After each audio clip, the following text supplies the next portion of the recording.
plan. If you feel trouble wildin' wild on these violent and DanQ8000. Wait a minute, hold that style is dialed in. Goddamn Billy Jack, we still riding tires flat. I hear them sirens, see shots flying, so we driving fire back. If they ain't vibing, lie with that. Got me dressed up in all black. What up? Hood up, and I see them haters try to run with us. They gon' need inhalers. Gotta breathe them hard just like Darth Vader. Players, grab your respirators. Night invaders get lightsabered. Mask on for the shooters, move like trash to bed intruder. Got that Glock and got them woofers. Just press play, I'll keep it moving. Who is not? Still you damn fools. Keep it fresh like canned food. There ain't nothing we can't do, so tune into that DanQ. Yeah. It was never, ever a game. I'm out.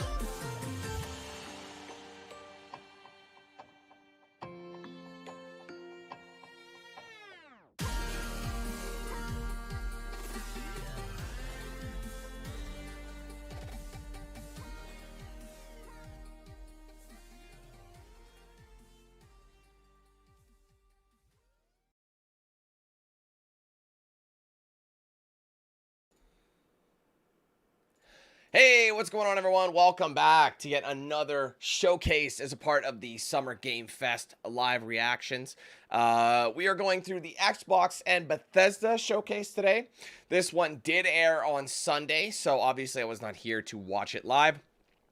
And they are currently doing another one, an extended showcase, a second stream, as we speak, I believe. So we will get to that probably tomorrow.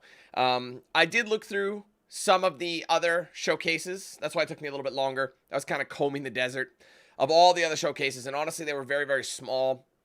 And the games that were there was like maybe one game I was interested in looking at. You know, that some of them showed. Some of them we've already seen stuff from the main one, so I figured it didn't make sense to actually stream those ones because they're so small anyway. I think, honestly, we could probably watch 3 of them in the course of an hour and a half, so, and that's pushing it. So I figured, you know what, we've already seen most of these games. Anything I want to deeper dive into, I can just look into, you know, like, for example, Plague Tale, the new Plague Tale Requiem. There was one that showcased that. I would like to see more on that, but honestly, it's not worth sitting through, like, all this other content for just to get to that one series. So I figured, you know, whatever, we'll just do the big boy, the next big boy. So I figured we kind of done that. We've done PlayStations, we've done the main one, and now we're doing the Xbox Bethesda. I still might do the PC gaming show. I'm not 100% sure anymore, but there's a lot of indie games that were released. Not just indie games, but games I was interested in. So I'll probably do the indie game show, or sorry, the PC games gaming show, as well as the extended Xbox Bethesda showcase. I'll do that tomorrow. And that way we can kind of bring it in that way. So today we're going to be sitting through the rest of this. As you can see, it says 2.5 hours, but that's obviously not the case because it was about, the whole stream was like, you know, 50 minutes of intro of like just countdown. So literally it was just countdowning that whole time. So we're going to go ahead and it'll be roughly about, well, looks like a little under 2 hours, an hour 50, I think. So that'll be a good way to kind of seal off the streams for the day. Or these, the showcase streams. So, guys, welcome back. Hope you're ready to rock and roll with this. I'm excited, although my fingers got to be on the mute button because apparently there's some copyright here. So, we'll pay attention to that. Either way, yeah, be sure to leave a like on the stream. Helps out a lot. Say what's up in chat so I know you're here. I'll go through my list, say hello, and we'll get started right away here. Alrighty, what's up, Monet? Hey, Disney.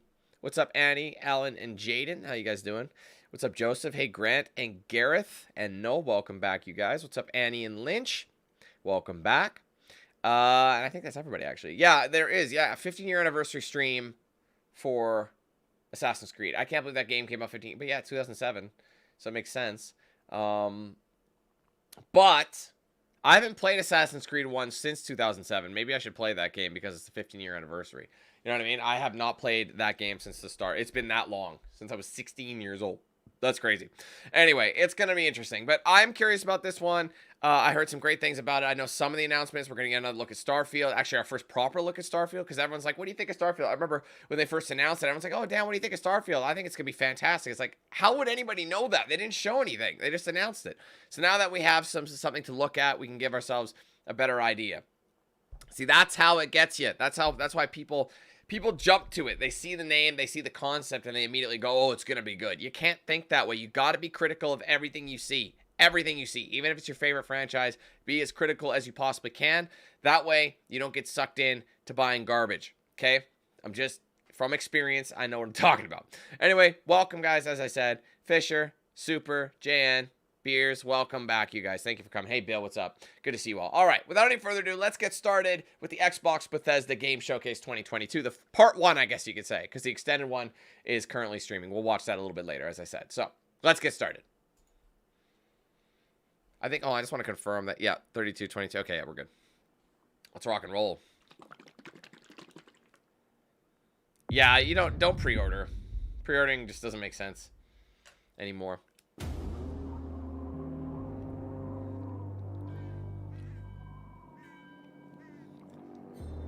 Rumor has it something's off at the church.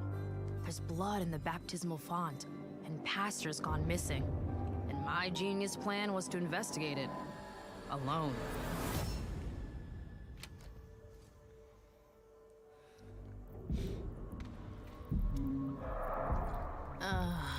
Of course. Don't stress, Layla.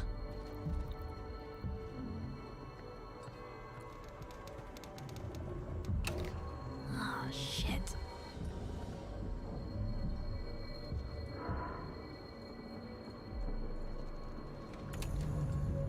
Yikes.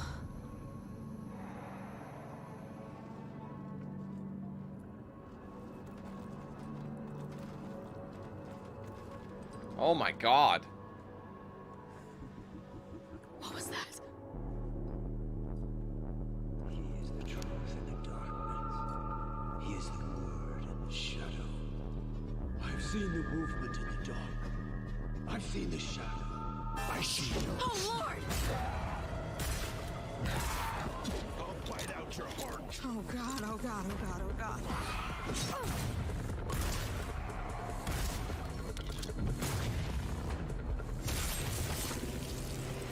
Oh, shit, there's more! Gotcha!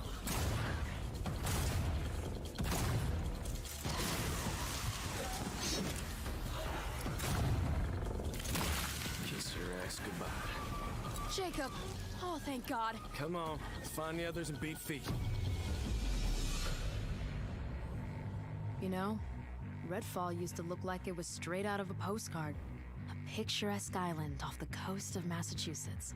The bustling historic downtown, the seafront district, and the old lighthouse.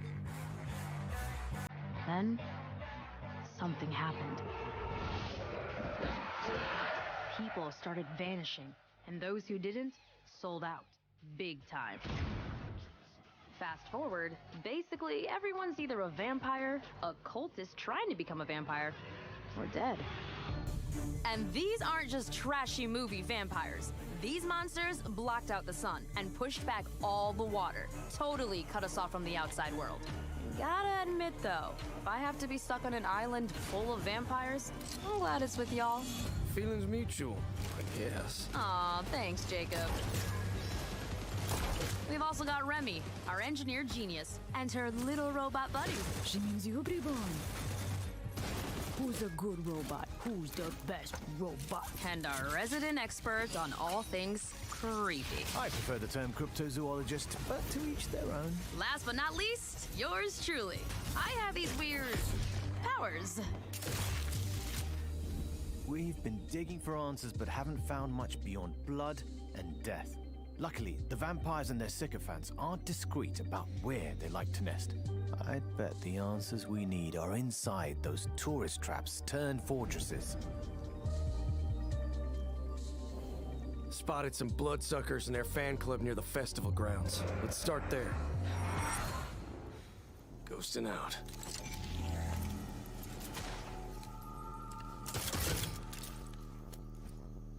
Cultists could go straight at him or just slip past. Let's just get this done. On my mark.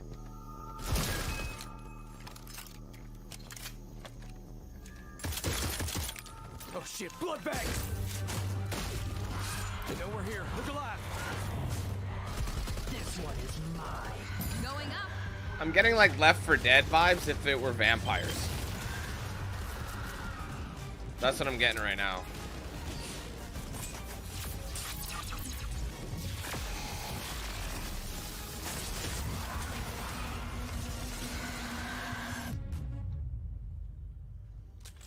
encrypted hunter's intuition tells me there's a nest nearby. Your what? Jeff, that's not a thing. Found something. Oh, now I simply must go in there. What is that? Where does it go?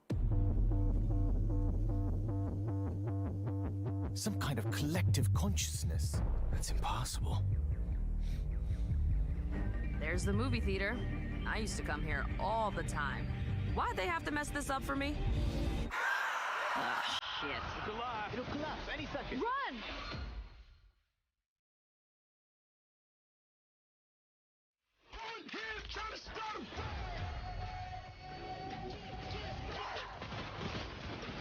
Copyright.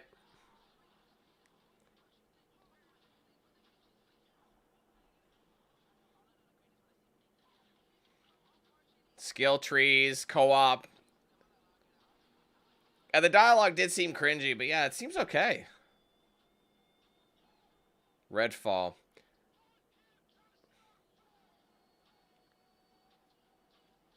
Honestly, that could be fun. That could be fun. I think that'd be a good time. You have to play that co-op, though, I think. Oh, isn't this the sequel to Hollow Knight? I'm pretty sure. I never played Hollow Knight.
Selling humans as drugs.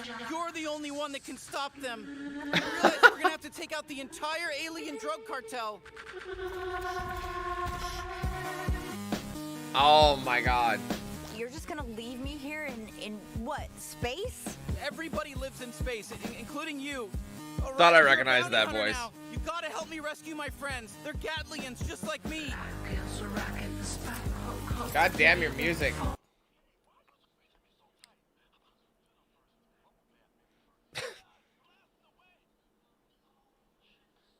I think I remember seeing a bit about this, but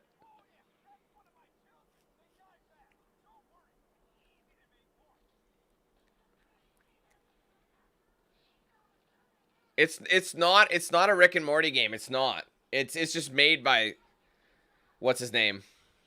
From the creators anyway.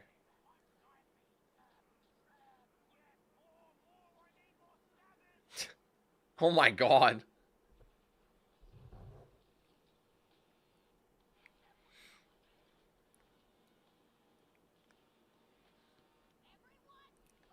It's almost like a Borderlands-esque kind of a feel.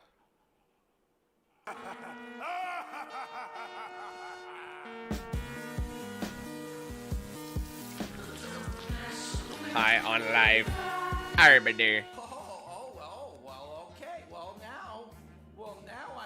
now I can.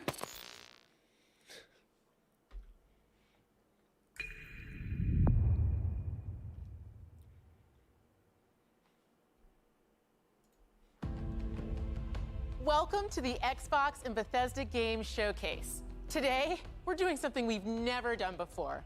For the first time ever, our entire show is focused on games you can play over the next 12 months. You're gonna see more gameplay than we've ever had in a show. Industry-defining racing experiences, gripping narratives, compelling strategy titles, and my favorite, the most anticipated open world RPG of the last 20 years. Starfield. All playable in the year ahead. And the best part is, with the Xbox, you'll be able to play those games in more ways than ever before. You can play on your console, PC, or on the go with Xbox Cloud Gaming. You can play with who you want, where you want, and when you want. Today, we're going to show you more than 30 titles that are coming to Game Pass, and that is on top of the hundreds of titles coming to members over the next year. Our next announcement shows that the benefits of Game Pass go well beyond the console. We are thrilled to be working with an iconic team that has built some of the most played, most watched franchises in the entire world. And now, all Game Pass members will be able to unlock the benefits for these incredible games on PC and mobile. I'd imagine it is a For time over exclusive. a decade, players have created a thriving culture of competition and creativity around our games. From clutch plays with friends to unforgettable moments in esports to amazing creations that have blown our minds. Those lights are Our sick. community has It'd be continually cool to have like taken mood Riot lighting in your games room, you know? to new heights. Today, we're proud to invite the Xbox community into that world. We're bringing our biggest PC and mobile games to Game Pass. Subscribers will unlock every champion on League and Wild Rift, all Valorant agents, select cards in Legends League, of Runeterra, the most and Little toxic Legends gaming in community Teamfight ever, Tactics. probably. And that's just the start. Thank you for coming on this journey with us, and welcome to Riot Games.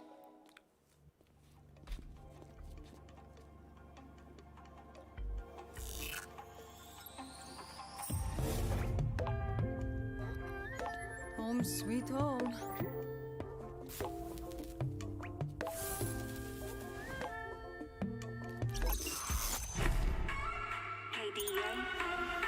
God damn it.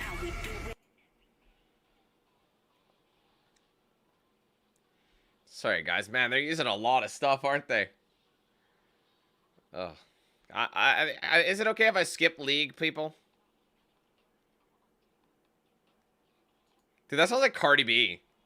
I think it's Cardi B. Anyway.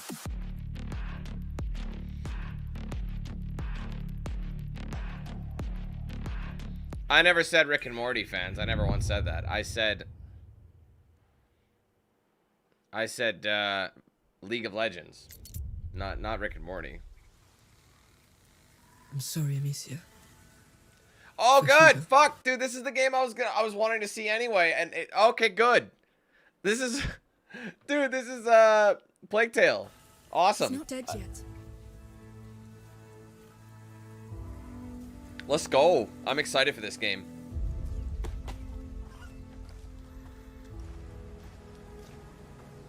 The macula's not just in Hugo's blood. It concerns everybody. And it can change everything. No!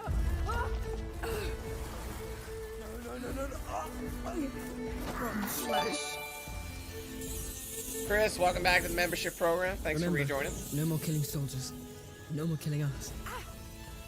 He's older now. It's crazy.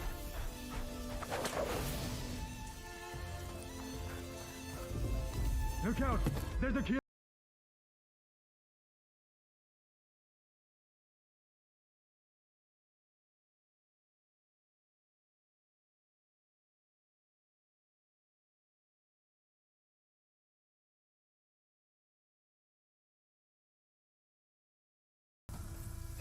You're only making it worse!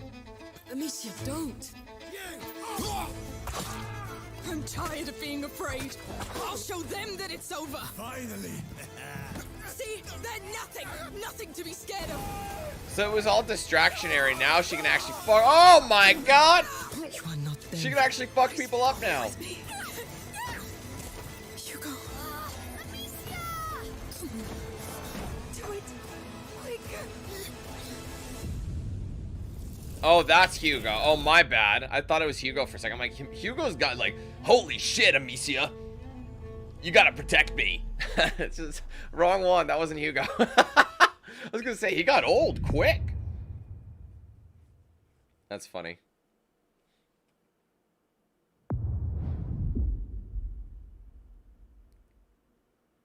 Unless it's a transit. I don't know. It could, maybe it takes place over time. Oh, new Forza. Man, Oh, for fuck's sake. Dude, it's Jay-Z. I have to mute it. Not because I don't like Jay-Z. I'm fine with Jay-Z, but copyright.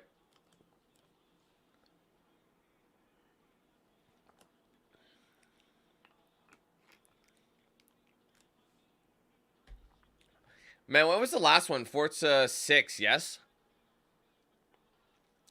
That was 2017, I think.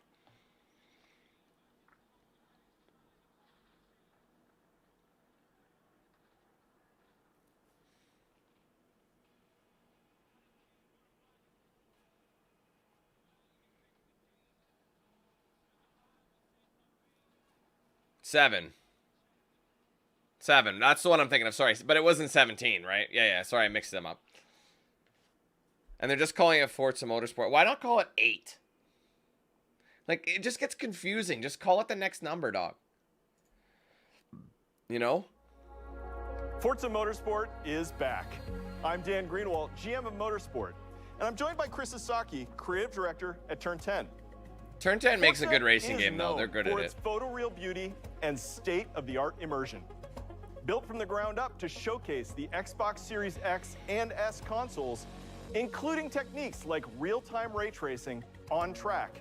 This is the most technically advanced racing game ever made. Today, we're excited to show you the all-new Forza Motorsport. Welcome to Maple Valley. Reboot. This track has been a fan favorite since the original Motorsport launched back in 2005. For the first time in Forza Motorsport, fully dynamic time of day brings Maple Valley to life in stunning detail. What you are seeing is an in-engine gameplay demo presented using a single camera with no cuts. Let's jump in with the M8. Yes, the M8, let's go. Is it the M8, like, or is it the M8 or the M8 Grand Coupe? I think the M8 Grand Coupe looks fucking slick. We've completely overhauled the driving experience. It won't matter, I'll just pick my M3 every time. Improvement in the fidelity of our physics simulation. Let's advance time of day here and look at the world details. Everything you see is new and has been captured with photogrammetry and 3D materials. I just want to say really quick, sorry. This isn't a true showcase of what it's going to look like. It's a bit grainy because we're watching a stream, or we were watching a stream. And like, I've noticed that trust me, based on my streams and when I see them after, like I'll play them back sometimes and I'll be like, oh man, this looks so much better originally. It's always loses a bit when it processes as a video. It loses a bit, which kind of sucks. So this game is going to look and procedural generation techniques nice as fuck. Bring a new level of realism to the track.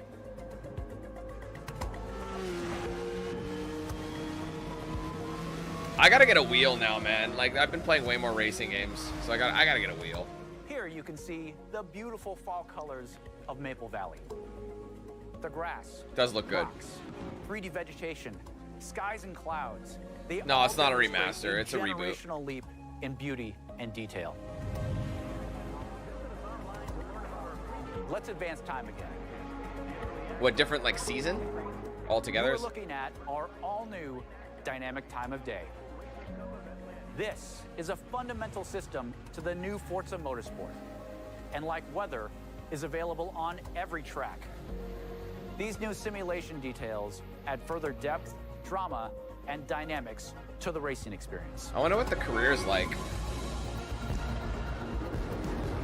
In addition to our dynamic time of day, Forward Plus lighting and physically based lights come together to deepen the realism and immersion in the world.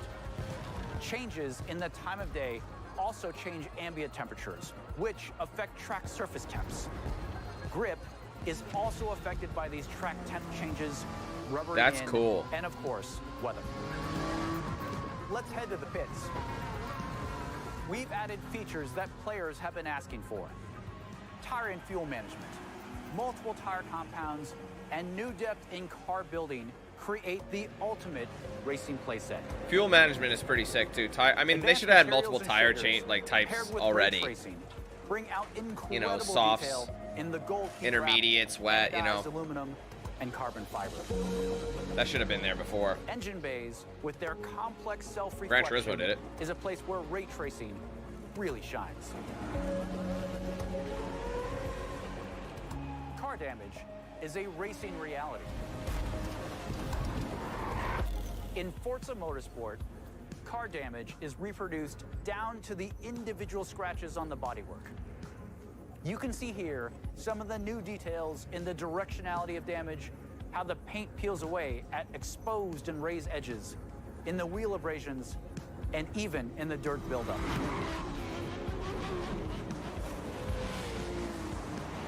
Using the power of the Xbox Series X and S consoles, ray tracing makes everything feel more connected. Cars reflecting onto other cars. That's cool. Cars reflect in their own mirrors, bodywork, brake rotors, and wings.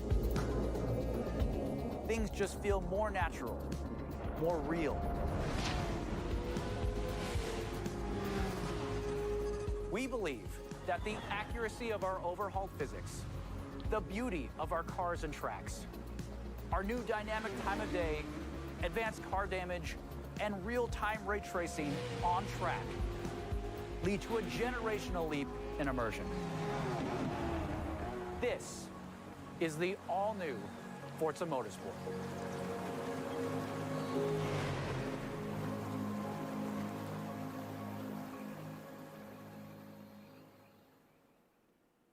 I'm sure that'll be nice.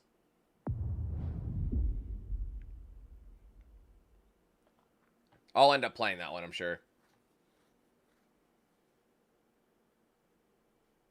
Wait, which one? Longest running what?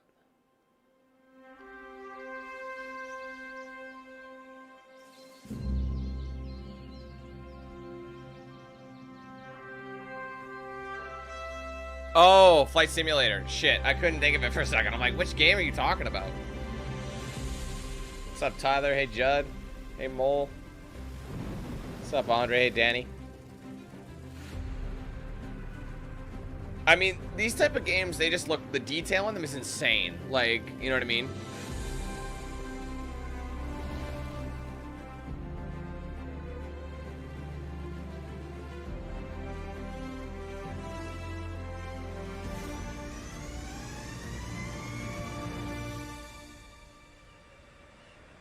Oh, a glider. Gliders are cool. I remember one time I was playing Flight Simulator, like not, I think it was Flight Simulator X, the one that came out in like 2005 or whatever it was. 6, I can't remember. I remember I was trying to, I couldn't understand why the glider was just sitting there. I'm like, why can't I go anywhere? Like, how do I get in the air with a glider? You need someone to tow you, and they spawn you with the glider on the runway like I'm supposed to take off. Like, where am I supposed to pull an engine out of my ass? Like, you know? 40th anniversary.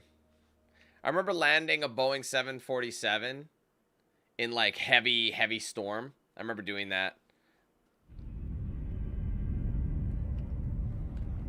What's up, Clank? No, it's not. No, they're not bringing a Pelican, bro. They're bringing a Pelican to Flight Simulator. That's fucking sick. That's dope. That's so awesome. Oh, they didn't have to do that.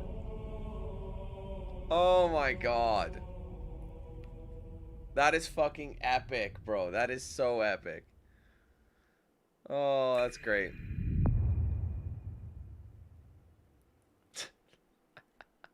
You can fly out of the... You don't even have to stay on the planet. That's what's beautiful. Which one's your favorite? Oh, right. New Overwatch, right? She's like, cheers, no, the cavalry's here. You're one of those heroes, aren't you? This is a big release, honestly. The Overwatch has been around for a while now. I remember playing it. I tried the beta. I don't think I played the full game, but I played the beta. Even the best journeys end. But a new one is right around the corner.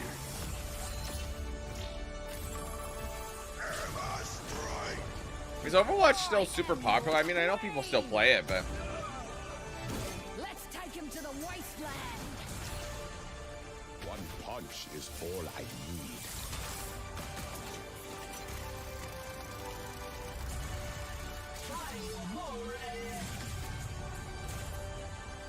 Nice work, team. Keep it moving. I cannot wait to push. Draw. Yippee-ki-yay! Boom, baby! Check me out.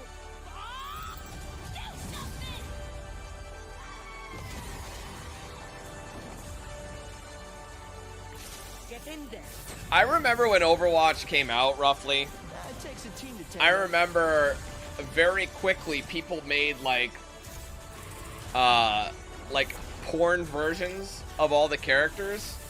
And I remember Blizzard was super pissed about that, and they tried to get them pulled, which is so, now, it's so ironic for Blizzard to pull something like that based on the rep they have. Like, they must be joking, you know? like this one. For them to try and pull, like, these porn films of their characters. Oh, God. Muted. And, like, based on the conduct they have, it's like, bro, you'd think you'd love that. You'd think you'd be, like, obsessed with that shit.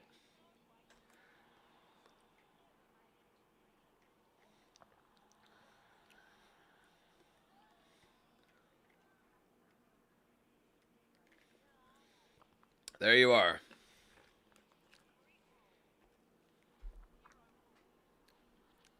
It might not be, you know, fuck it. Oh, do I? I don't know. Who cares?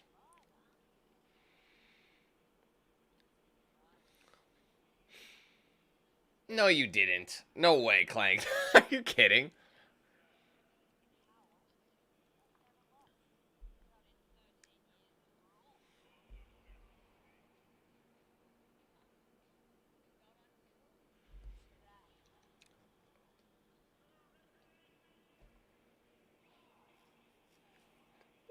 No, I still have a beard. It's just not as long. I wanted to change something lighter for summer, you know? To be honest, I don't really give a shit about that. Like I said, I never took to Overwatch that much. I played the beta when it was new, back in whenever the hell that was. I don't even remember. It's been a long time. It's been out forever. I don't know. I'm not the kind of person who could play one game and then stay playing that game for year after year after year. You know? Turn-based strategy. Well, that's okay. History is filled with moments of greatness. Some well-known. Oh, I know that some voice. Lost to time. But what about the history that could have been?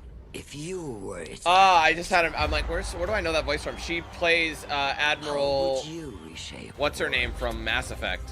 One of the Quarians? What new stories would you tell? 16, when your okay. people speak, would you listen? How would you lead them in this new world? I still haven't seen it yet, Ant, so I don't know. I mean, I haven't seen the gameplay. This is the first stream, the one that went live on Sunday. Is filled with moments of greatness, but these will be yours.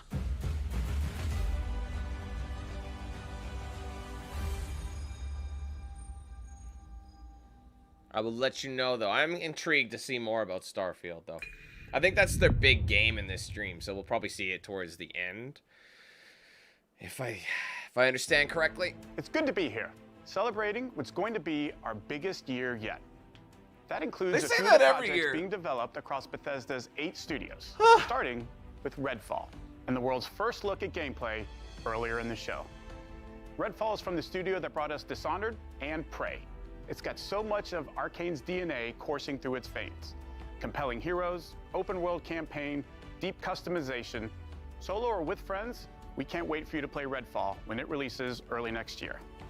If you're looking for something to sink your teeth into right now, we've got the Elder Scrolls Online, where you can adventure alongside one of the biggest and most welcoming communities in gaming. This year, ZeniMax Online Studios is taking you somewhere that has never been explored in any Elder Scrolls game. The Elder Scrolls Online High Isle comes to Xbox next week. I honestly don't care that much about this. For generations, the Breton elite have It's lived got a in few titles, safety Carlos, and that I'm comfort. intrigued about, but Now, the embers of dissent glow beneath the pomp and circumstance. And whispers of a sinister plot stoke the flames of war.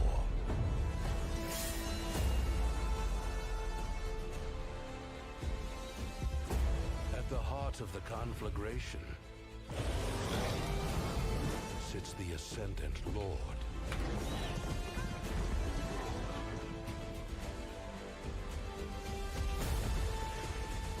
The legacy of the Bretons must be protected.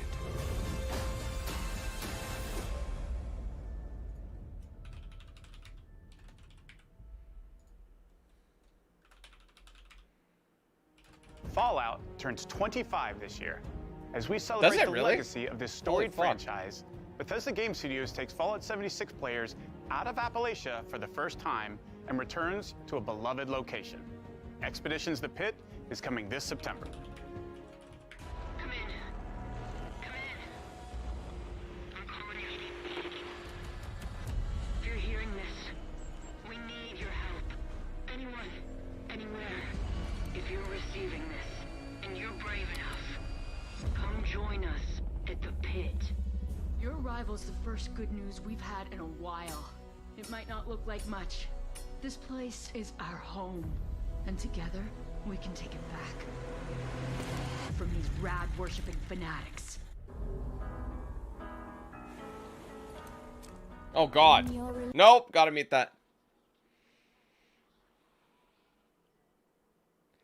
Downtown. Oh. No, just kidding. Can't forget all the troubles, forget all the cares, to go downtown. Downtown. Isn't this the pit? Like they're doing a pit DLC? For you. Downtown. Yeah. I can't believe 76 is still being... I mean, okay, no, that's not true. I can believe it. I mean, it's 76, though. I know it got good, but I don't care. I don't know about you guys, but I just don't fucking care about Fallout 76. I played it on... I played it on, like, Facebook, but I never did it here because of the style. Bethesda Game Studios has been busy, and not just with Fallout 76. After defining the role-playing genre with hits like Morrowind, Oblivion, Skyrim, Fallout 3, and Fallout 4, they're going even bigger with Starfield. Later in the show, my good friend Todd Howard will be here to reveal more of their next epic RPG.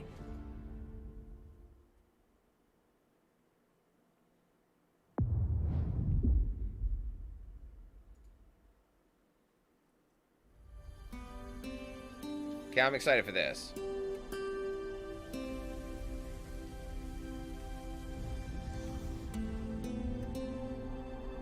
It just works.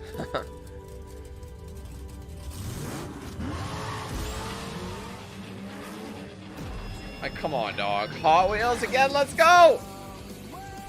Oh. Oh, I can't do that. Somewhere over the rainbow. Punk edition.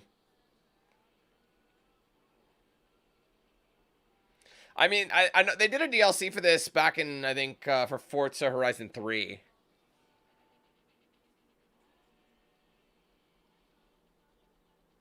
That's gonna be fun, man. I think this comes out actually next month in July. Like, there's like so many titles on the 19th.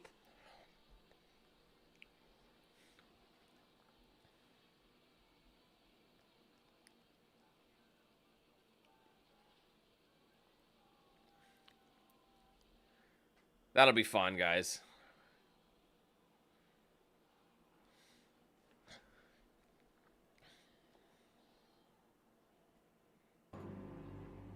Yeah, everything's coming July 19th. It's gonna be a busy fucking day that day, man. Hopefully I'll get some things earlier, because like there's so many games. It's crazy. It's gonna be tough to time. But hey, I'd rather have tons of shit than nothing. Stories of a terrible war that happened across the sky. Heroes fought and died to give us a chance to start over. All that I know from their Earth are the creatures they sent along with us. And here on Arat, every day is a fight to survive. Is this Ark Survival or whatever? Ark Survival Evolved, something like that, whatever. But if anyone can tame this new world, Is this isn't this the one with fucking Vin Diesel? I forgot about that. Oh man.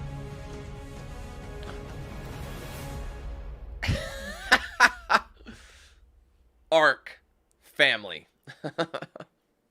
That's what it should be called. Ark Family. Survival of Family. Survival Familitized. Family.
Good. Perfect time to release it around Halloween, you know? Something like that.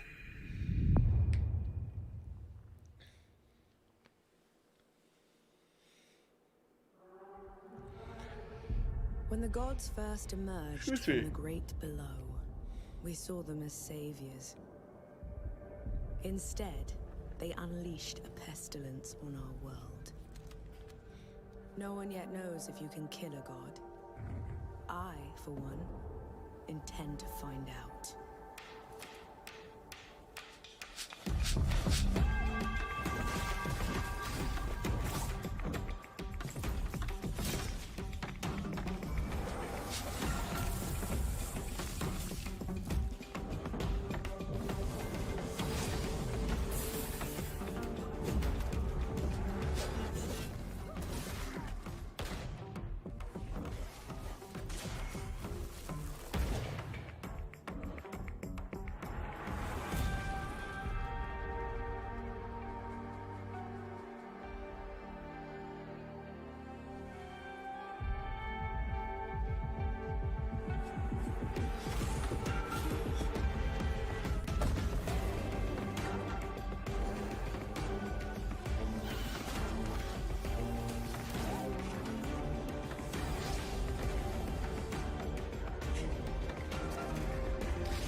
That actually looks kind of cool.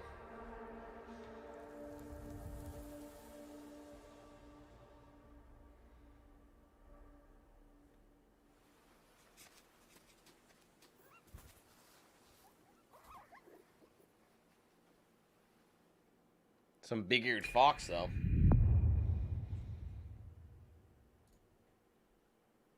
Yes, Romac, I will be. World premiere.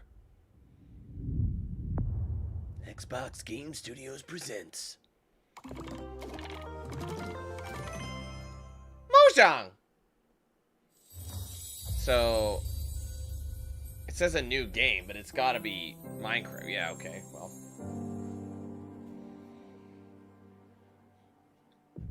Legends hold great power.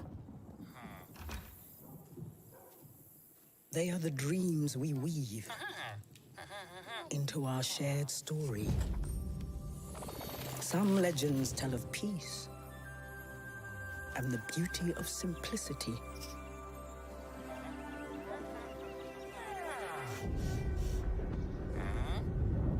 Some tell of danger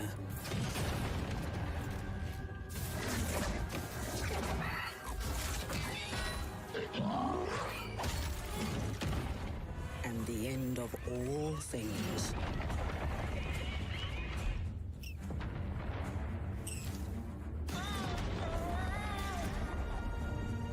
It says it's a new game, but it looks like Minecraft to me. Are legends of hope, of creativity, and of bravery. Minecraft. And friendships. 64.5. Change the world forever.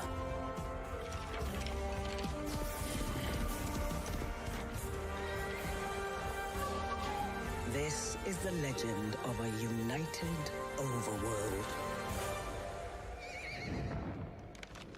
United by you.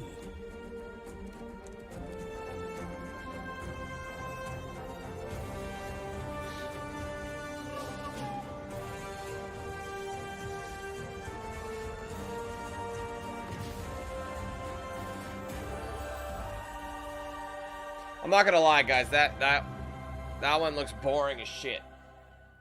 Boring as shit. Even Minecraft fans have to say that looks boring. Like, you know what I mean?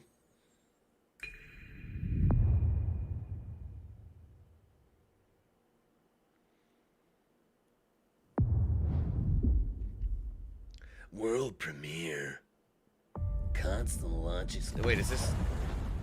This isn't Starfield, is it? No, it's not. Arrived. You made quite the entrance. Definitely not.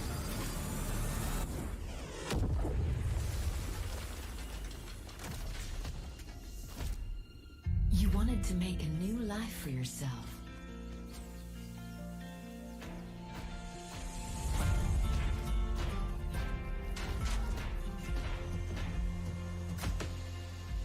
Wouldn't that be funny if this was Starfield?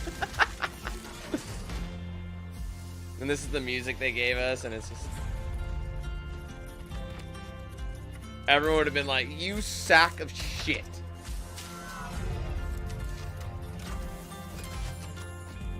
It's like the fluffier bunny version of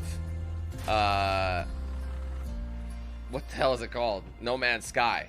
It's like Fluffy Bunny, No Man's Sky. Explored. You uncovered a mystery. I'm sure we can get to the bottom of this. Mech Assault Farm Edition.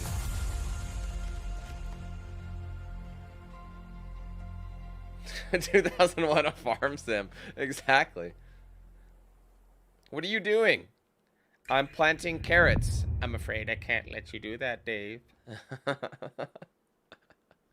They're out of season.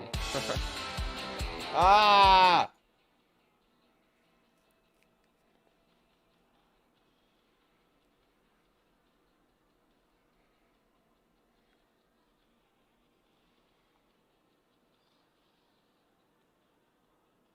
Roguelite.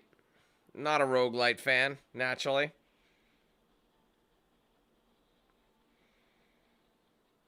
These are like cats and dogs attacking each other right now.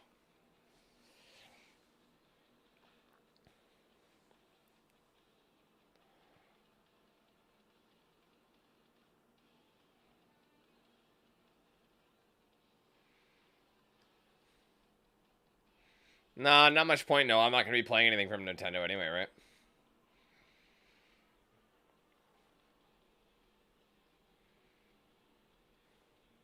Anyway, can I unmute this now? There you go. Playing with Game Pass.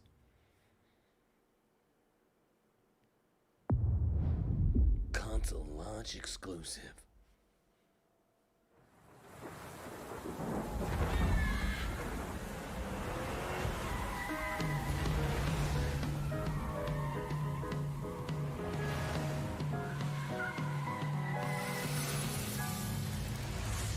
Hello?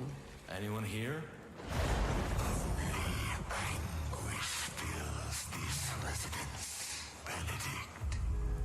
What? I got a bad feeling about this. Oh, I do like side scrollers a lot, though. Since I found the first piece, there must like be more. Platformers, you know? That's him. My father. I can guide you. You know he did. Through his memories.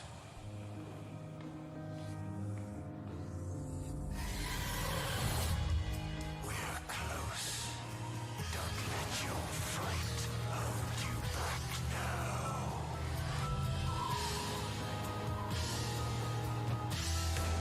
It's interesting it's got combat.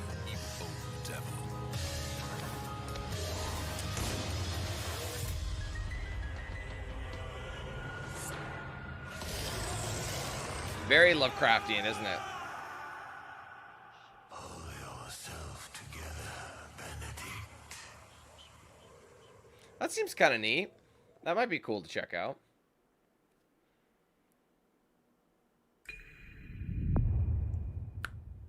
You know what's funny, guys? Is 2023 will be here before we know it. And we'll be playing these games. Bonjour everyone. I am excited to be here today to tell you more about Interior Night's first original creation as Dusk Falls. It started with the desire to create a deep interactive experience all levels of players can enjoy together. Because stories are brilliant, universal tools that help us understand the heartbreaking beauty of life. This game is an uncompromising tale This of is what I wanted to family, see more about. resilience and sacrifice, written like a prestige TV show with a unique motion graphic novel style that triggers the imagination.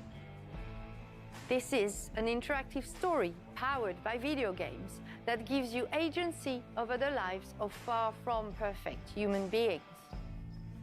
This is a thought-provoking experience you can play with people you love, discover insights about each other, and create shared memories.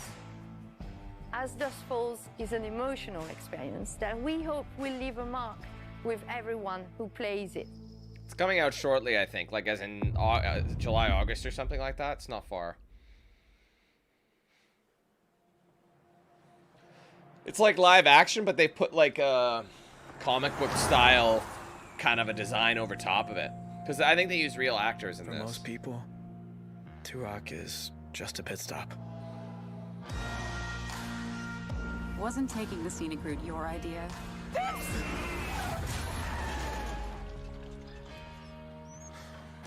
But for us, it felt like a trap. There's enough cash in that safe to put the last few weeks behind us. On the ground now! Is that how it We're plays? in the wrong place at the wrong time. We've been in the wrong place forever. Sometimes doing the right thing is doing the wrong thing.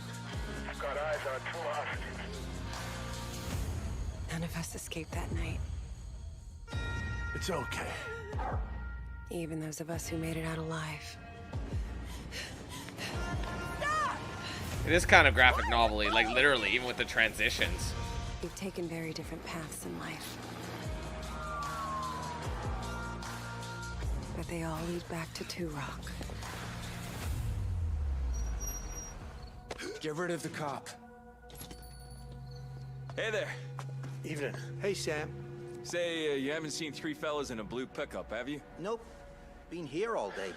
How you liking the desert dream? Oh, can't complain. Can I ask what brings you to Turok? God damn your copyright music. So I'm guessing it's one of those story arcs where it changes based on decisions. I don't fully understand what it wants me to do, you know? Up to 8 players. July. Stop with the 19th of July, bro. I'm not gonna have enough time for 16 games to come out on July 19th. They're like, every single dev looked at it, be like, 19th looks great. It's beautiful. Apparently, it's gonna be good weather. You know, like, what are you talking about? Can't you just give us a week ahead of that? Like, you're making people choose. You know?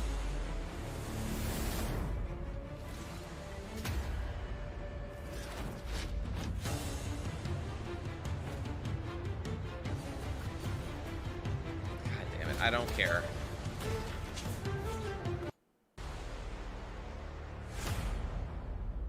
Anyway.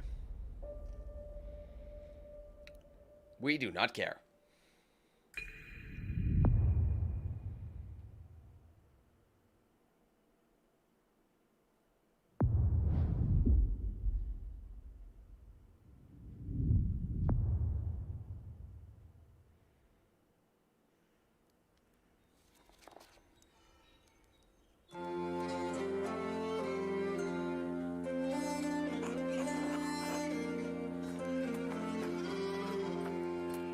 Yeah.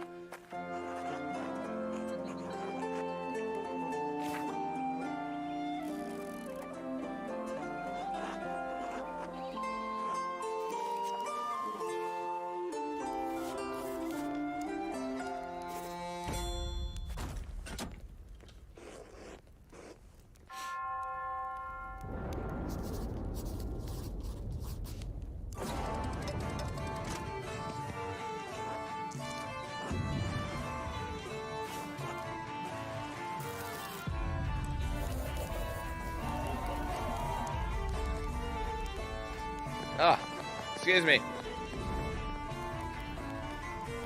Oh, it's Obsidian, man. Obsidians are my boys. Guys, this looks about as fun as dragging your dick through glass. Yeah, that's true. I mean, to each their own, right? To each their own. It just seems like there's too much thinking involved. You know what I mean? Not the type of thing you'd be like, I have to think back to, you know, my school studies and figure out. It's just, I don't know. It doesn't look griping to me, that one. Kids, are you ready for a new wild and wacky fruit flavor? Introducing apricot. Stop by. Make sure you get your Billy Hog. reading equals boring. More local teenagers have gone missing. This could be linked to the disturbing. Oh, is this the one about the grass where the people? Oh, this is gonna be really cool. If anyone has but then Obsidian comes out with this and just starts slapping cheeks. Please contact the police department. This seems kind of neat. It reminds me of like Honey, We Shrunk the Kids.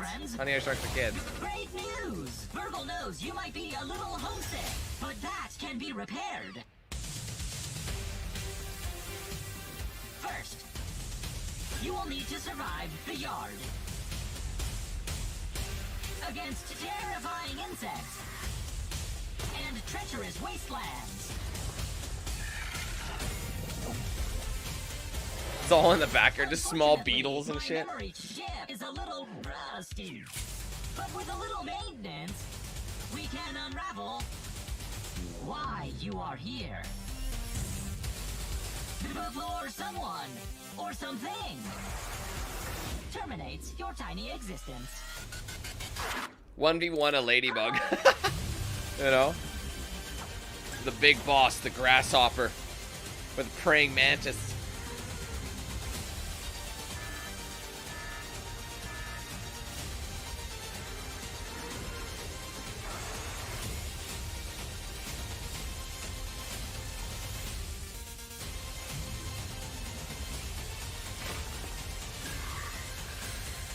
Yeah, because it's been like an early access game, right, for a while.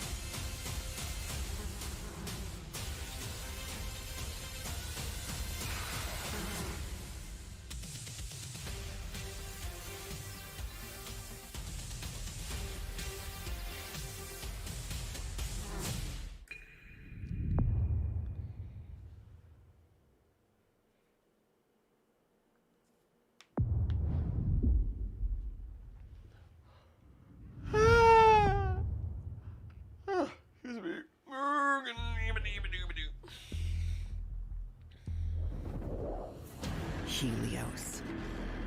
They search for someone who does not exist. The Shadow. The forgotten child of a scattered race. Lost. Until now. Now they have awakened the Erebon. Now they have awakened me.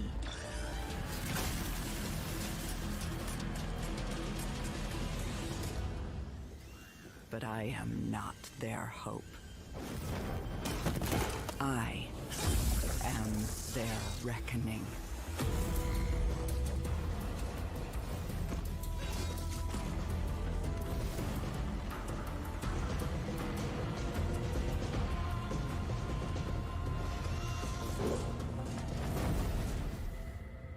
They will not drag me into their light. Because their light is a lie.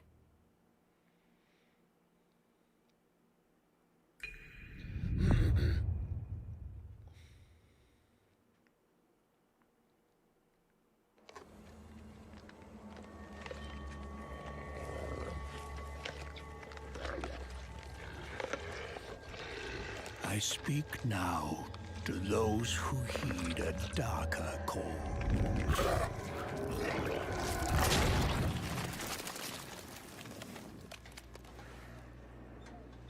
Those bold enough to cross the line of sin for deeper knowledge.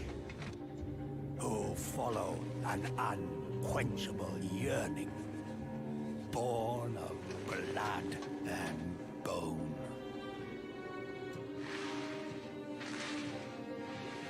Unlock the forbidden secrets and foulest black rituals, calling forth life from death.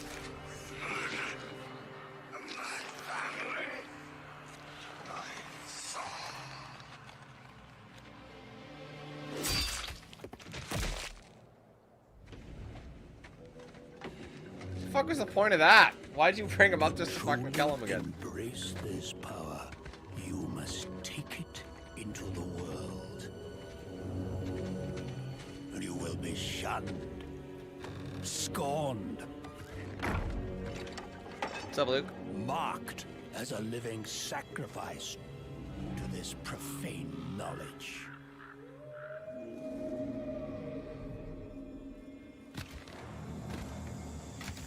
You will be a priest of Rathma,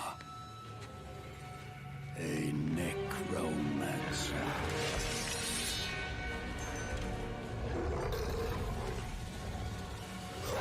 And you will not confront the darkness alone. We are the speakers of the dead, and the dead have no mercy.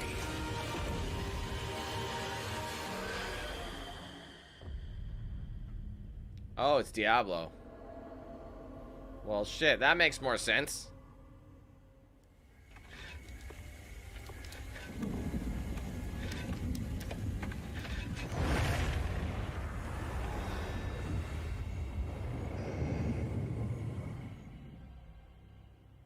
I'm very excited to announce our 5th and final class, the Necromancer, a commander of the undead who joins the other iconic classes around the campfire in Diablo IV. These include the mighty barbarian, the elemental sorceress, the crafty rogue, and the powerful druid. And you'll want them because the demon Lilith, the daughter of hatred, has returned and spreading corruption and evil as she fights to reclaim our dark gothic world as her own. And it's up to you to stop her. Now, Diablo IV is the culmination of the 25-year history of the franchise, building on top of the best of what's come before with some, you know, unique twists all its own. Sure. So let's dig a little deeper by watching, for the first time I might add, some Xbox Series X gameplay, while hearing from a few of the many people behind the game. I'm not a huge Diablo fan. I played, like, the old ones, Diablo 4 like a long is time next ago. generation of action RPG, melding monster slaying and loot collecting with a fully realized open world. It's not for the faint of heart. It's gory and unnerving. It's creepy. Diablo IV is all about player choice. It takes all of the pillars of a Diablo game and just expands them with all the new features that people really love and appreciate in modern games. God, that sounded like Emeru, didn't it? Whoever you see yourself being, you can create in Diablo IV. It's important to include robust character customization because then I can play the fantasy that I want to play.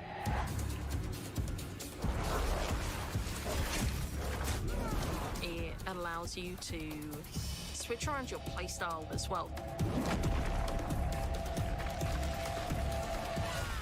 Everything feels very powerful and fun.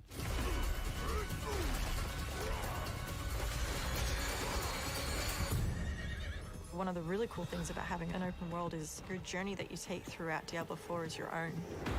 There's no linear path that you have to follow.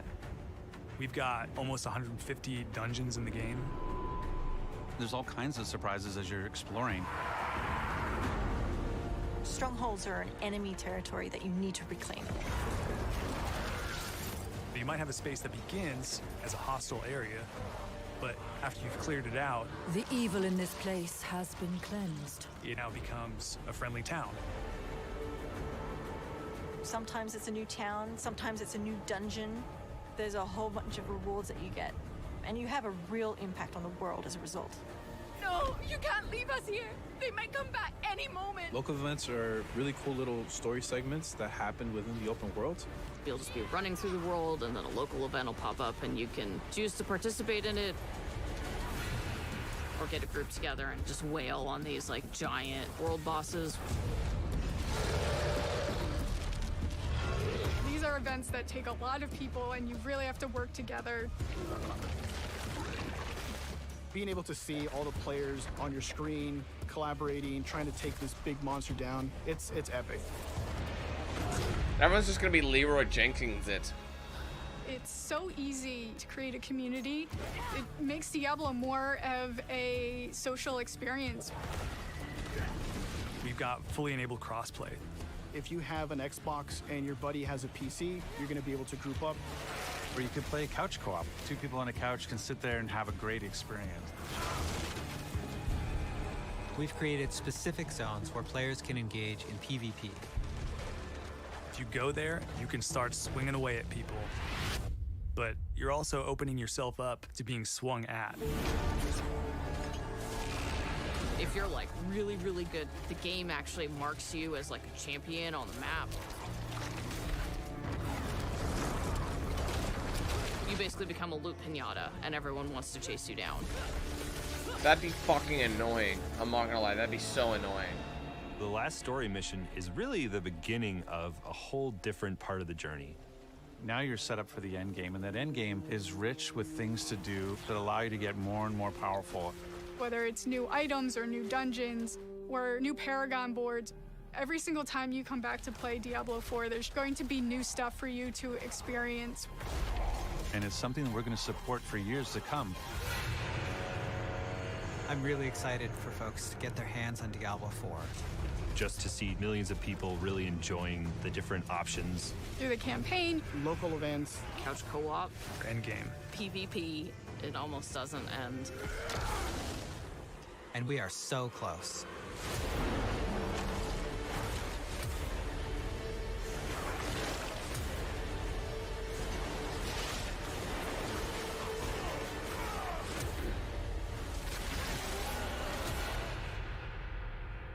I think it will be on PS or PlayStation as well, but I think it'll be a timed exclusive on Xbox. So you can get it on Xbox and PC first. We brought updates that were free to those who sail the sea, though there's always more potential within. And as this song will spell out, there's plenty to sing about. Now that you can finally be a captain, can you imagine owning your own ship, decorated with what you acquire? Then to satisfy your vanity, as long as there's no profanity, you can name it just how you desire. Oh, to set sail as a pirate captain. There's boatloads of new features we proclaim. Oh, to set sail as a pirate captain. That's why we really think that you should play this game. And it's available with Xbox Game Pass, of course. Oh, to set sail as a pirate captain. Adventure will come knocking on your door. Oh, to set sail as a pirate captain. And you'll be amazed at what we have in store. The choice is yours, whatever captain you may be. Whether that's gold looting, no-scope shooting, rumble racing, or embracing, everybody's welcome in this game. So come set sail as a pirate captain. Our time is almost up, so as we leave, if you want to be a pirate captain, come do it in Season 7 to Sea of Thieves. Honestly, I Sea of Thieves was very charming. I remember when it came out. I played it for a bit, but I honestly don't understand how it's still played this much at this point. No disrespect to it, but based on its eventually, I know they add stuff, but it's still quite hollow. It's like so repetitive after a time. I've never understood how people are still going back to Sea of Thieves. It took a while before it even got the amount of content it did. It took forever. For like the first 2 years, there was very little, you know, new stuff. So.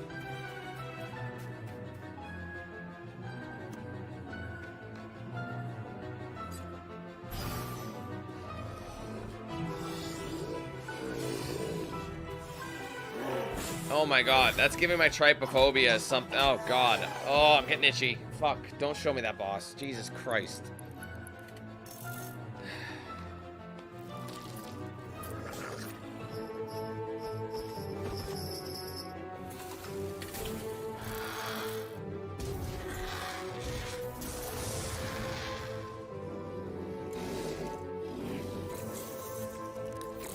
What's up, Mango?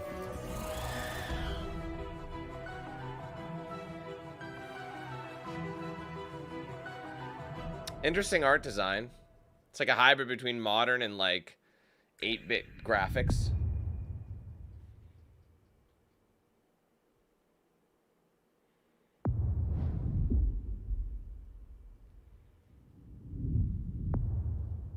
I mean, I will say they are showing a lot of games though, hey? Not as much blabbing, just like straight into the games. To be fair, Inside and Limbo. Oh, that's a good sign.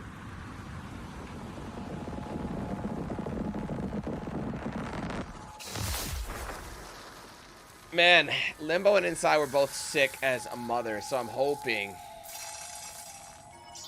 it's something like it has to be. I mean, the creative director, they said, right?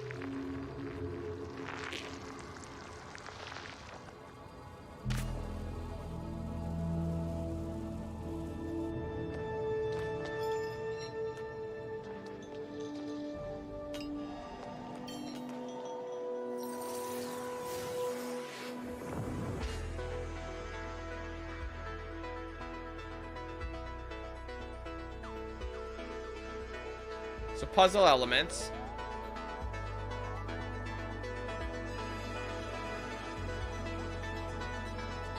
Not sure how I'm feeling about it though so far.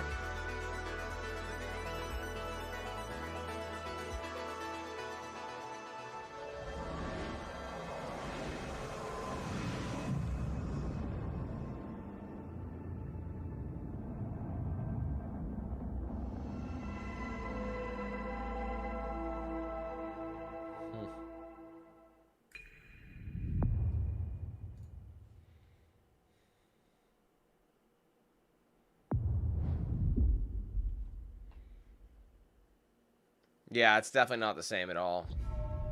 That's why they say it's like the creative director of Limbo.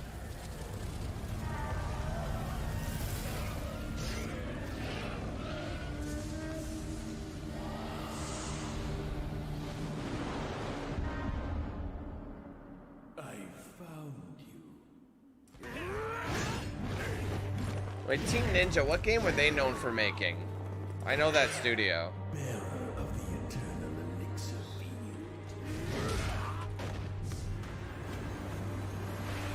Oh, is it Sekiro?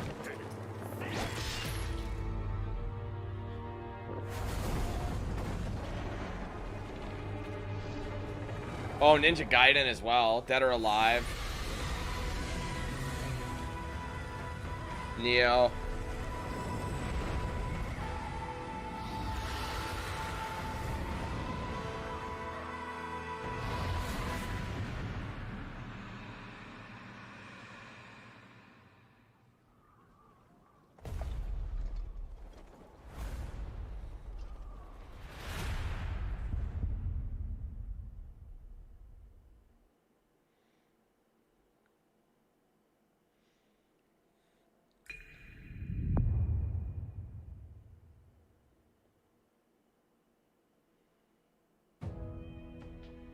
Japan is the home to some of the most talented Phil Spence and is a nice well-known dude. I met him game at creators E3 a few years anywhere back. in the world.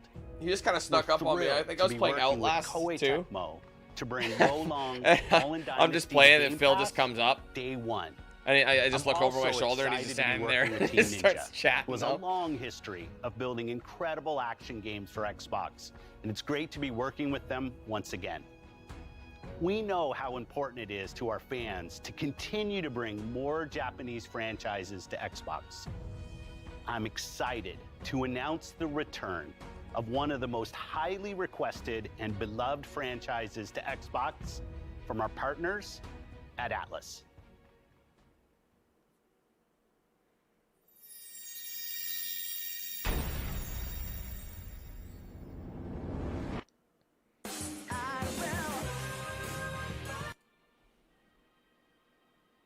No. Sorry, Phil. I can't do it. Sorry, Phil. It's not happening. Now, I'm excited to announce a special partnership between Xbox Game Studios and one of the greatest creative minds and innovators in our industry. Someone that I have admired for many years. Today, I'm pleased to share we will be working together to create Kojima. a brand new experience like we've never seen before. Thank you, Phil. こんにちは、小島秀夫です。ずっと作りたかったゲームがあります。それは誰も体験したことも見たこともない全く新しいものです。それが作れる日が来るのをずっと待っておりました。マイクロソフトの最先端クラウドテクノロジーと市場の変化によってその未知なる構想への挑戦がようやく可能となりました。少し時間はかかるかもしれませんが、これから、Xbox ゲームスタジオと提携し皆さんに喜んでいただけるニュースをお届けしていきたいと思います。ご期待ください。I honestly don't blame Kojima for partnering with them because we're thrilled they to did have him so Kojima dirty. Productions working with our teams at Xbox Game Studios. Today, for the first time ever, we have focused on showing you games that you can play over the next 12 months. Today's show celebrates a diverse lineup of global game creators of all sizes who bring with them unlimited potential. Some are coming to Game Pass. Games from these creators will be coming to Game Pass every single month, including Naraka I do not watch Blade anime at all, no. As Dusk Falls, A Plague Tale Requiem, Pentiment, Persona 5 Royale, Somerville, and Scorn, just to name a few.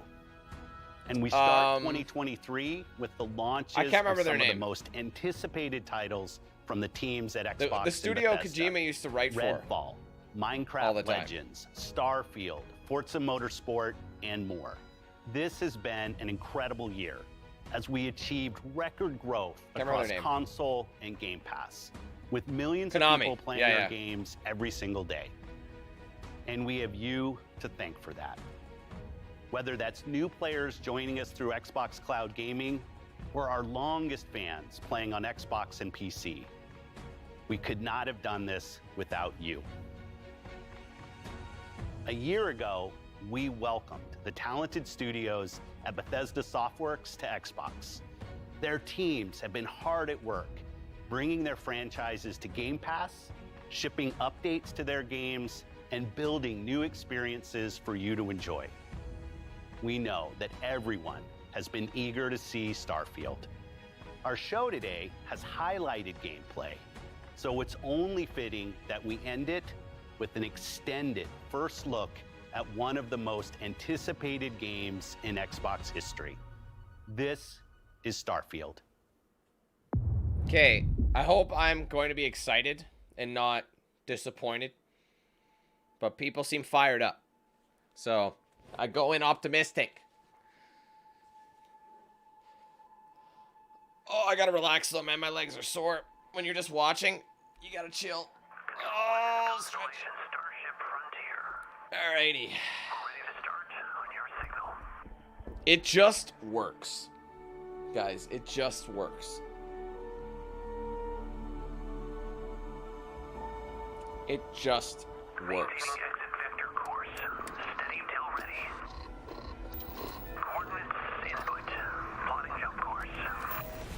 Well, it says console exclusive, meaning it's going to come to PC and Xbox, and it'll probably be timed for PlayStation.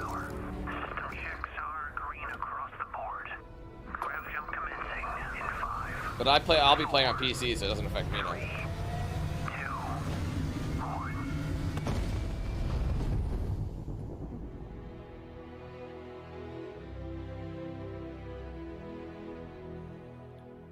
I thought that was so funny when they announced Starfield. Everyone's like, "Oh my God, Starfield looks so good." Excited all of us at Bethesda are they didn't to show be here with anything you today. We're so grateful you're spending the time, and we know you've waited a long time to finally see Starfield. Oh God, guys, hold on.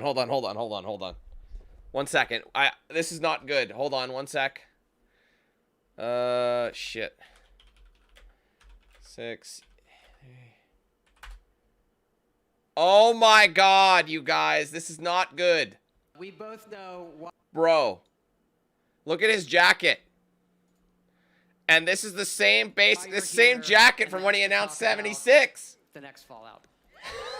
Bro. Todd.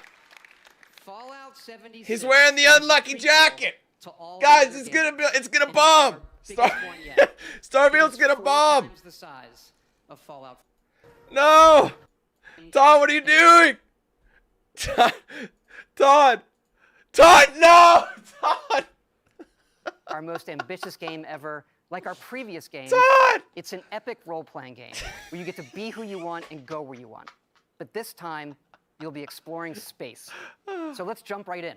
This is early in the game as you arrive on the mysterious moon of Crete. Todd, retire the jacket, man. The cow did not deserve that. That's not gonna be a good look. Dude, can you imagine if he said it just works? 16 times the leather, yeah. And he zips it up and the zipper breaks off.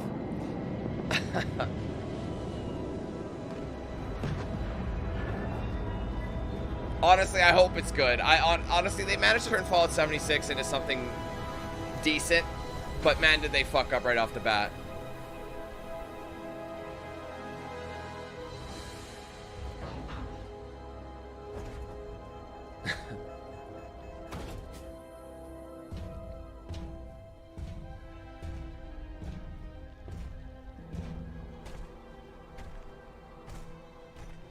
According to the scanners, the abandoned research facility is Oh, it's first person. Okay.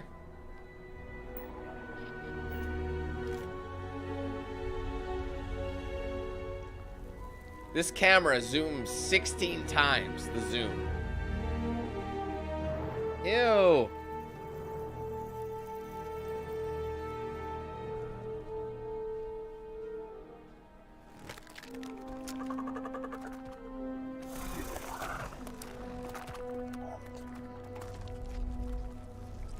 So similar to Fallout in that retrospect. I would always play Fallout in first person. Personally. Sometimes I'd scroll out just to see my character, but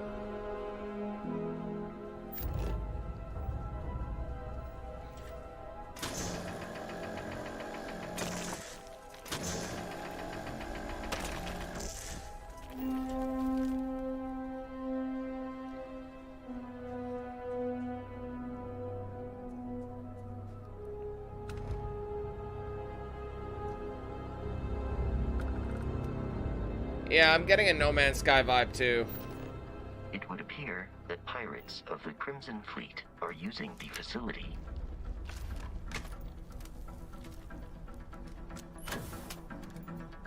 Oh, I hate when trailers aren't in like 60 frames. It looks like dog shit. I mean, it's probably 30 frames, but still. Yeah, I agree. I'm getting a fetch quest vibe. It feels a little grind, like just the mining aspect. But hey, the combat could be sick. Dude brought a knife to a gunfight.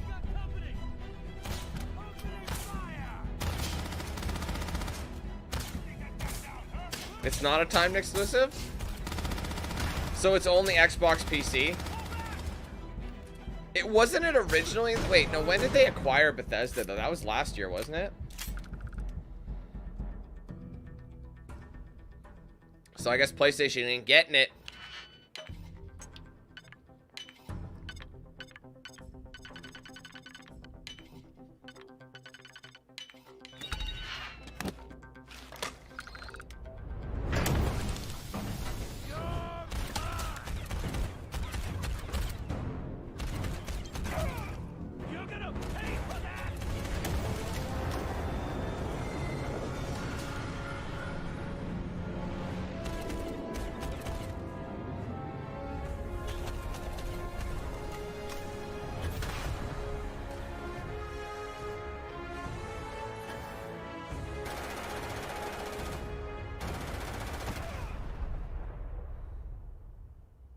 After some initial encounters, you're invited to join Constellation, who, in the future the game is set in, are the last group of space explorers. To meet Turn your them, mic up. you'll head to the capital city of New Atlantis. I can't hear you over that jacket. And then it shouts at me. So this is like a main hub.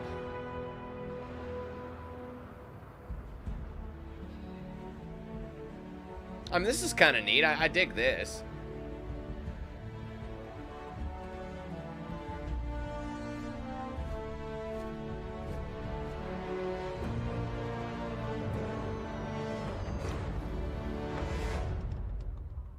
Welcome to Constellation.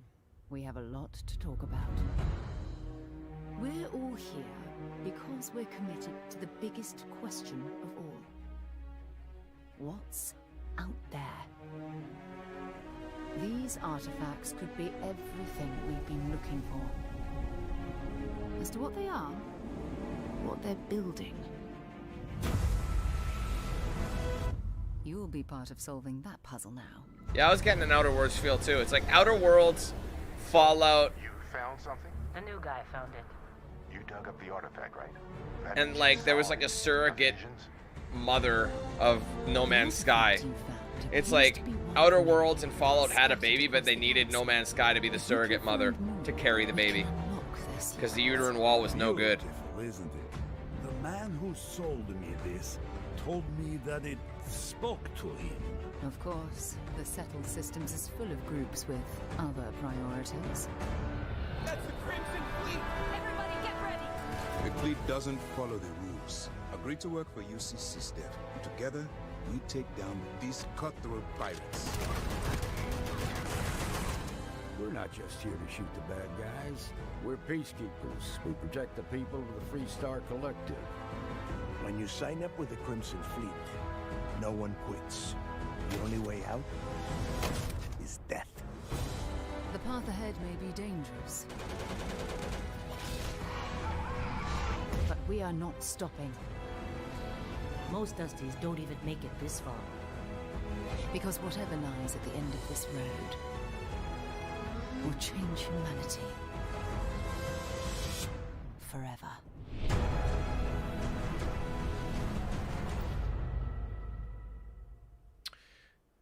That gives you a look at the stories in Starfield. But ultimately, it's not our story. It's the story you create by who you are and the choices you make. And that starts with character creation. Of course. It's our most flexible yet. You can customize all the elements of how you look. We can make dummy thick Deborah if we want, guys. You'll pick a background that gives you 3 starting skills. Says here you spend some time as a diplomat. Having a way with words might prove useful. There are optional traits, and these come with unique advantages and disadvantages. But it's not just in how you can look, but in how your character plays and develops. The skill system combines the best from our previous games, and you can unlock new skills as you level up, and then you rank those skills up by using them and completing challenges. And there's deep crafting systems, from running Hold on, research stop projects for a with second. I just want to touch base on that. I like that. I like that you can buy a skill one time, and then based on what you do in game, will upgrade it. That's smart because you find out which skills you use more frequently, and you don't have to waste skill points on something you might not use that much. You know what I mean? So I think that's smart. That way it's like based on experience use. So you buy the skill once and then you level them up the more you use them. That's smart. I can appreciate that. Resources you find to crafting weapon mods needed to survive.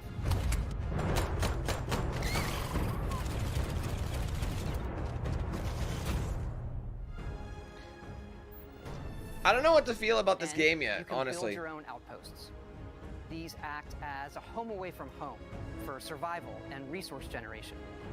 You can choose where and how to build each one, and you can hire characters you meet to keep it up and running. But So that's what the that's settlement not all. building was about. You can even build your own spaceships. Todd, I don't need to know if I can build it. I need to know if it just works, okay? That's what I need to know. You can choose crew members. And yes, you can completely customize the look and layout. There's loads of different modules, ship manufacturers, and more. I have to say, it's so cool. We just absolutely love this. I am getting a heavy No Man's Sky It's not just how the ship looks, it's how it performs, from engines to shields to weapon systems, because yes, you can fly it. I'd fucking hope so, Todd. Like, you know, like, I mean, I don't want to use it for fast travel. Specifically.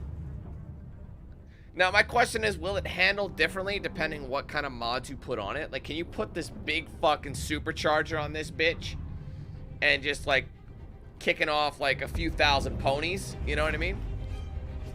Can you do that?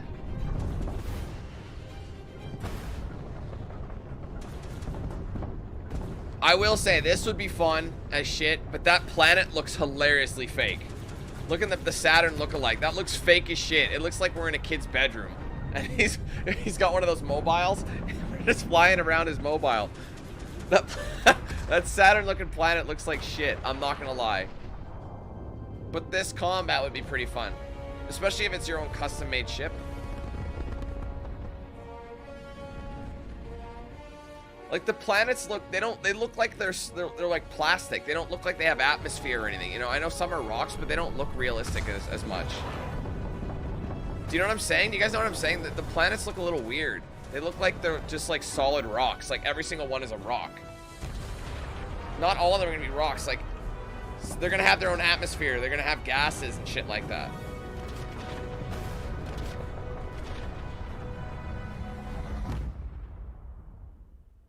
We can't wait for all of you to experience the game. Thanks again for being with us today, and thanks for all the support you've given us over the decades, especially on this game. It's been an incredible journey for us making it, but we know that's really only the beginning, for it's when all of you play it that the real journey begins. Then the real game begins. You may be wondering, just how big is this game? It's So we 16 thought we'd take times one last the moment size. and show you. Dude, 16 times the size of Fallout 76. Let's take a look at one of our planets, Jemison. You can land into Atlantis, but you can also land and explore anywhere on the planet. And it's not just this planet, it's all the planets in the system. From barren but resource-heavy ice balls to Goldilocks planets with life. Do they look like and shit? not just this system, but over 100 systems. Over 1,000 planets, all open for you to explore. That's really bad. Honestly, I know that sounds like it's a great thing. Oh my god, look at all the shit you can explore. Guys, they don't have enough manpower to put that much detail into each individual planet. It's going to be a Mass Effect situation. It's literally going to be just like Mass Effect 1 and how you land on a planet and there's nothing in it except a random fucking settlement. That's what it's going to be. It's going to be 1,000 planets and you're going to visit okay. There's over 1,000 planets and you're not going to see 985 of them. I guarantee you that's what it's going to be like. Man, this is not good. I know people think bigger is better. It's not. Bigger is often worse because then they bite off way too much, way more than they can chew. This game is going. I hate when they preach bigger is better. It pisses me off with video games because you don't need to do that. You didn't do it with Fallout. Fallout was big, but it was a sandbox. Keep us in this spot. Okay, fine. Let us fly from planet to planet, but don't put a million fucking planets where you've put like 5 minutes of development time into each planet, where you can land on a random moon. There's going to be a fucking Venus flytrap, and that's all that's going to be. You're going to attack the Venus flytrap, you're going to mine some zinc, and then you're going to go home. When really what you could have done, instead of traveling all the way to this little bumfuck planet collecting zinc, you could have taken a multivitamin and gotten the exact same effects. Why would you go all the way to planet Zing Zong Zang for zinc when you could just stay home and get a Flintstones multivite? Like, why would you get the same effects? So why are you mining zinc? You don't need zinc. Don't need vitamin D. Take a Flintstones gummy. Done. This is not good. I'm honestly, okay.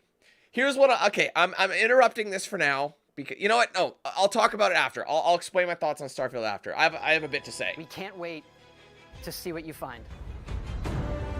Bugs, I'm sure, Todd.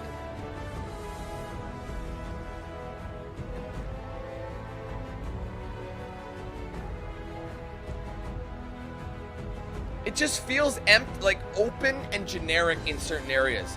I'm going to be focusing on story areas. Because I don't know about you guys, but I don't really want a No Man's Sky game is repetitive and boring to me. That's why I stopped playing it. Well, obviously because there was no real game. I know they added a lot, but even when they added a lot, it felt empty to me. Yeah, there's nothing in the worlds, guys. It's just fucking random terrains. There's going to be a few planets with settlements. This is going to be one of those games where you're just going to do the story and you're going to maybe search for shits and gigs. It's not going to be what people think it is. People are hyping it up. I fucking knew it. There's not much in there. I knew it. Some aspects look really cool. Some aspects look really stupid. Or not stupid, like they don't look like the quality of a studio of this caliber. You know? I mean, like it still says we have like, what, 4 minutes left? It could just be like, thanks for watching, and then on repeat. We'll see in a second, and I'll give my full thoughts on this. Oh, a summary video.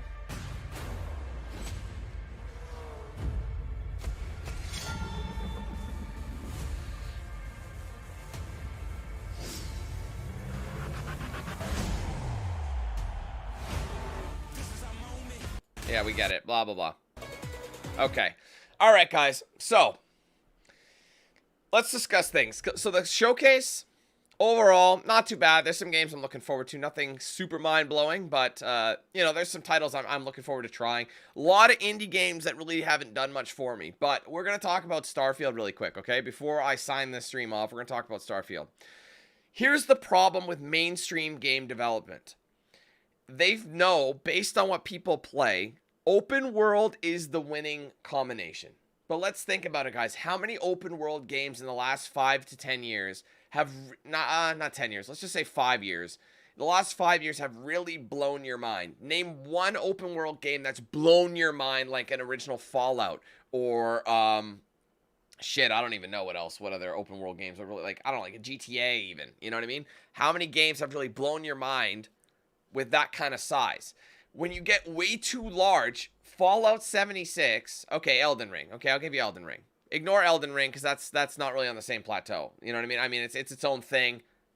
everyone's going to say Elden Ring. Let's ignore Elden Ring and put it besides. Like, Elden Ring isn't really this. Elden Ring isn't the same, I don't think. Okay, like, Elden Ring, I'll give a pass. But when you think about, like, Bethesda, when you think of Square Enix, when you think of all these major guys, PlayStation, whatever, there haven't been many that... And they're good games. They're big games, right? They're massive games. But this kind of massiveness, the size, the sheer size of this game that it's going to be, it doesn't matter how big the game is.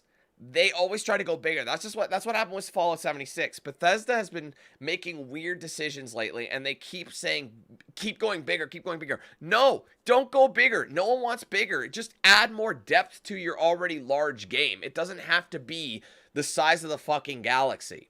You know what I'm saying?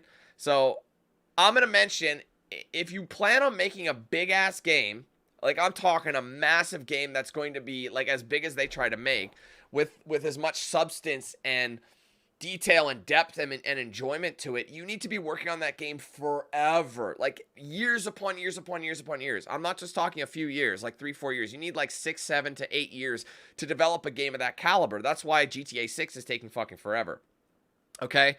And with a major game, with a major company like Bethesda, where their job is to create a bunch of games yearly, to put out as many games as possible. They're not spending time on one game and only one game over the course of many years. They can't do that. It doesn't work for the business model. So as soon as you start developing all these fucking games and you go big for, and you, yes, you have more manpower, you might have more manpower, but it's just going to be an empty shell.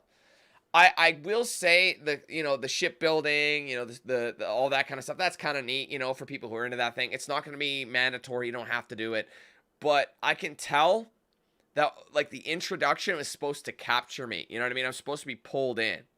You know what I mean? I was supposed to be pulled in by that intro on that moon. It looked boring on the moon.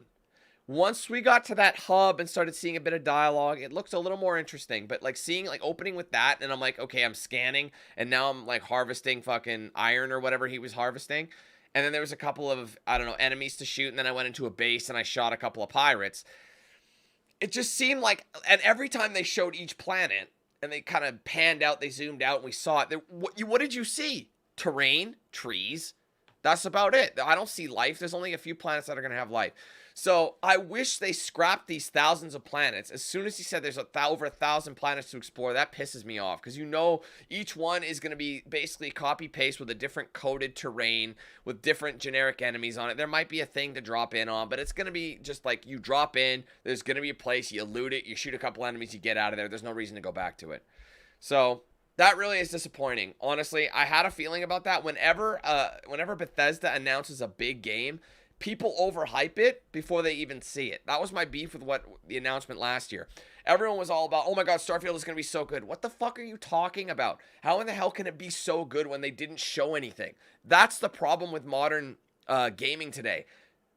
A lot of consumers are blindly accepting things as the best just because a company is basically letting you think it's the best. You have to be critical. So that's why I think gaming today, like, we're getting some good games, but honestly, these major companies, they don't blow my mind anymore. I remember you would go to a studio like Bethesda, and you'd be like, okay, this is going to be EA for that matter. I remember a game, like when you saw a game was done by EA, whether they developed it or published it, whatever the case was, that was a quality name. You knew you were going to get a good game. Nowadays, you have to put your walls up, and you're like, man, I don't know. I have to be really... I have to take a step back, and I have to think, man, these guys have been really it's all about the dollar of these big companies. So you got to really think about that. So I don't know, man. This game I'm concerned about. I will still play it. I will give it a go, but I know it's still early, but they're getting towards the point where it's going to come out, right? So they're kind of closing. What we're seeing is probably what we're going to get to a degree. You know what I mean? So, I don't know. I'm hoping for a really good story. They didn't show much story. They just showed a tiny bit. And then he's like, that was our story. But then there's all this shit. And it's like, that just sounds like filler to me. You know what I mean? All that extra shit he mentioned, it sounds like filler. And he's wearing the cursed brown leather jacket. That's not a good sign, man. And the next time Todd announces a game or shows a game and he's wearing that fucking jacket again, That's how you know, because all the budget went into that leather jacket, not the game. That's what I'm talking about, man. That's the budget went to the jacket and nothing else. So if he's got the jacket on, he's not in a t-shirt. If this man is not in rags, like a fucking, you know, hand-me-down, he got it from fucking Value Village for $5. If he's not wearing that, it's gonna be a shit game. Okay? So I'm just saying, dude has matching leather shoes. I mean, respect the drip. Honestly, I will respect the drip. But when this man's is matching, that's a double whammy. The fact that the shoes match, you know, he spent a few grand on these fucking sneaks. You know what I mean? These these shoes were a few $1,000s. This jacket was a few $1,000s for sure. Real leather jackets go for multiple $1,000s. And they had to fire an intern because he wasn't pulling his weight. So I'm just saying. I'm being a troll. I'm sorry, I'm being a troll. But for real, I'm not excited for the game. I'm not excited for the game that much. I will play it. It could surprise me. The story could be a lot of fun. You know what I mean? But all that stuff he tried to show, it's all smoke and mirrors. That's what it is. So like, look at the size of this fucking game, man. Look at all this customization. Look what you can do. But when you really look at it, you stand back and you blow the dust off. It's like, okay, it's not much there, actually. You know what I mean? It's the same thing. It's like, I don't know. I'm just going off. It's just all these mainstream massive games that get like force-fed to us. They always end up disappointing me. Like, I'm way more excited for a smaller studio, developing the Callisto Protocol, which looks fucking epic. Great detail. And guess what? It's not the size of the moon. So therefore, because the game is not the size of the moon, you can fit way more. There's more attention to detail into the little things, which makes it a more enjoyable experience. I don't need to play one game for 5,000 hours, guys. I'm good. Honestly, I've fully played games up to 100 hours, and I'm like, that's good, man. That was plenty of hours. That's a lot of time. You know what I mean? Like, how much I played Lego Star Wars Skywalker Saga. It took me like 90 some hours or something to 100% that game. And I'm like, I'm good. I don't need to go back. You know what I mean? Like, it's just like, we don't need that, Todd.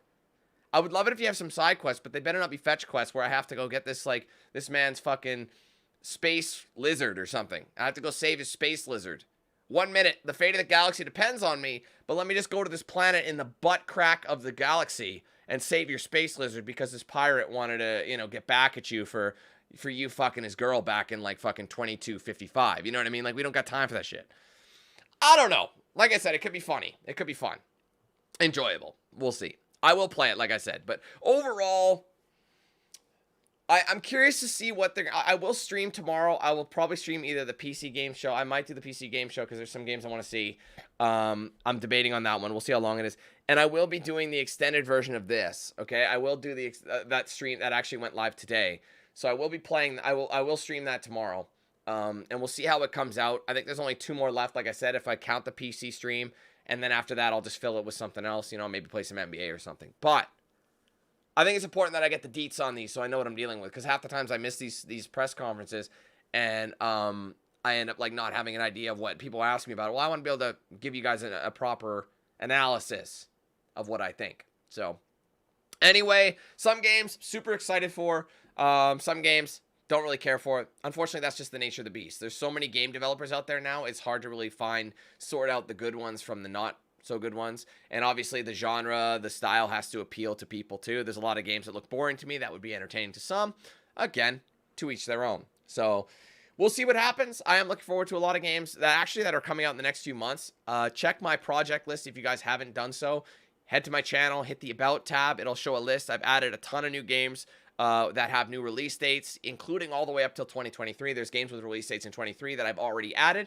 So as soon as more games get release dates, if it just says 23, I usually don't put it on, but it depends how big the game is, but because I know people are gonna be like, you're not playing it, So check that out, see what I'm doing. Any other suggestions, let me know. Obviously, tomorrow we'll be back and we'll check out the last couple streams, and then we'll be done with Summer Games Fest. So, but I did enjoy doing this. If you guys want me to do more streams, like reaction streams to, like things like this, like the next one I think is Gamescom, if I'm not mistaken. I think that takes place in August, I can't remember when Gamescom is. They'll probably do a few streams for that. Maybe we can do it live, actually try and keep up to date on it, stream them live. I'll definitely do that. I think it'd be cool. So, and we'll do the same thing with maybe the Game Awards as well. I think that's something we'll do. So, anyway, guys, thank you so much for watching. Hopefully, we'll catch you tomorrow while we wrap up those streams. And then we'll be back to regular scheduled programming. Again, there's not a whole lot coming out this week. I believe there's the new Teenage Mutant Ninja Turtle game on the 16th, which is Thursday. Might be playing that. Haven't fully decided. I've asked for it, so if I get a copy, I don't know, I might just play it. Depends how long it takes, you know what I mean? But yeah, stay tuned for that. And then the week after, guys, we have game after game after game. There's tons of games the week after, so make sure you stay tuned. We got some stuff for you, I promise you. It's gonna be a good one. So thank you guys for coming. Hope you have a great rest of your day, and we'll see you tomorrow for a few more Summer Game Fest streams, and then probably some NBA to finish the day off. So thank you guys for watching. We will catch you tomorrow. Have a good one, guys. See you next time. Peace.